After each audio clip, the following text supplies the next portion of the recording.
Allah Azza wa Jal talks about Musa alayhi salam's amazing journey in Surah Al-Qasas, among other places. And one of the things He tells us in Surah Al-Qasas is that when he ran away from Egypt, after having accidentally killed a person by punching him, he finally reached the waters of Madian. And he pursued the waters of Madian and finds a bunch of people, giving water to their sheep there. And besides them, to the, you could say on top of the hill almost, he sees two women, tazudan, that they're pulling on, the word used, وَجَدَ مِن دُونِهِمْ امْرَأَتَيْنِ تَذُودَانِ. He saw two women there that are pulling or tugging at their sheep. Like they're having this tug-of-war match with their sheep, where they're not really winning. And it looked really weird to him from a distance that these women are struggling with their animals in this way, while everybody else is comfortably feeding their animals at the water. وَلَمَّا وَرَدَ مَاءَ مَدْيَنَ وَجَدَ عَلَيْهِ أُمَّةً مِّنَ النَّاسِ يَسْقُونَ وَوَجَدَ مِن دُونِهِمُ امْرَأَتَيْنِ تَذُودَانِ قال ما خطبكما قالتا لا نسقي حتى يصدر الرعاء وأبونا شيخ كبير. So he went up to them and said, قال ما خطبكما. He said, what's your problem? What's going on here? What's the deal? This already is a huge lesson. We are supposed to have hayat, men are supposed to have modesty, and they're supposed to, guard their tongue and their eyes and things like that. But when someone's in trouble or somebody's having trouble, there's nothing wrong with you going and saying, can I be of service? What's going on here? But you have to mind yourself, right? So he didn't go and have an elaborate conversation and try to make small talk with them. He just went and said, Ma khatbukuma, what's going on with both of you? And they responded, قَالَتَا لَا نَسْقِي حَتَّى يُصْدِرَ الرِّعَاء.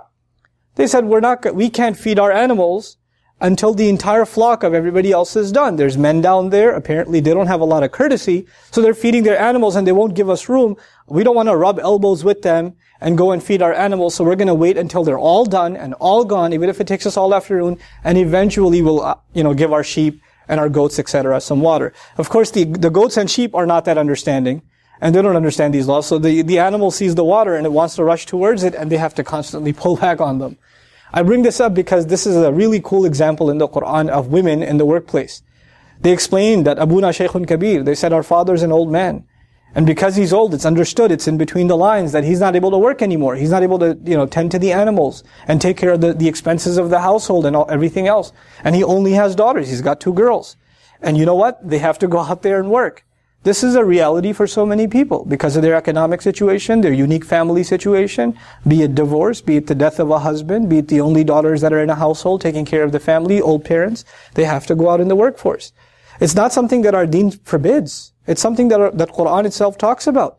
But there are ethics mentioned. These girls, what's remarkable about them, the few things Allah tells us about them in Surah Al-Qasas are very telling. A principle of hayat. Because you're going to be at the workforce, necessarily situations will come that it might be convenient to compromise your standards.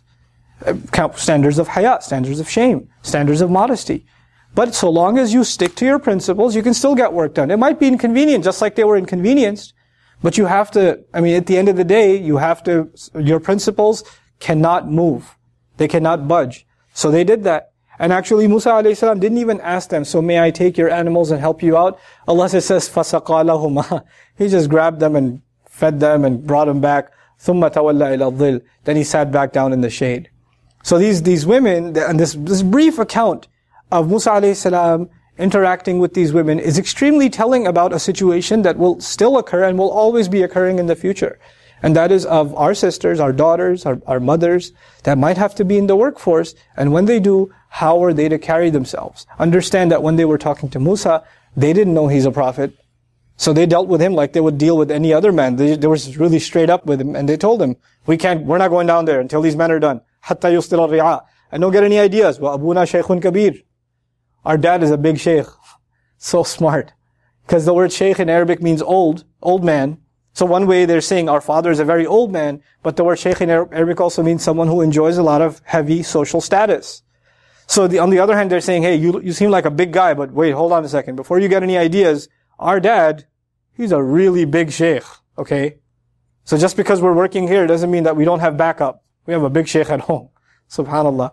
So they were able to carry themselves in this confident, wonderful way. I pray to Allah Azza wa Jal that I'm able to raise daughters that are confident like that have their haya, on the one hand, and on the other hand, they're able to engage with the outside world in a healthy, meaningful way, where and that me as a father do a good enough job like that man did, where he can send his daughters out, knowing that these guys are not very courteous to women. He can send them out and know they can handle themselves. This is very powerful. Right? That he had enough confidence in them that he can handle themselves. And if somebody listens to just this and says, well, these girls must have been tomboys. They must have been really outgoing, like boyish personalities where they're not very shy. I mean, the next ayah tells us, وَجَاءَتْ إِحْدَاهُمَا تَمْشِي عَلَى اسْتِحْيَاءٍ. One of them came back walking shyly. Allah mentions her shyness when she's walking towards Musa alayhi salam. Inna abi yad'uka. No doubt my dad's the one calling you. She tells him, my dad's calling you. He wants to pay you for what, the help you did for us.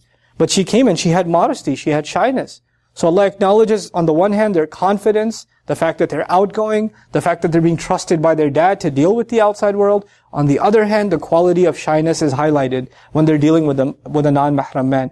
So it's a very beautiful, story that, in such small words highlights some of the very powerful ethics and moral principles that guide our interactions in the workforce. May Allah Azza wa Jal guide the men and women that are in the workforce and help them never compromise their principles when they are there. Barakallahu li wa lakum.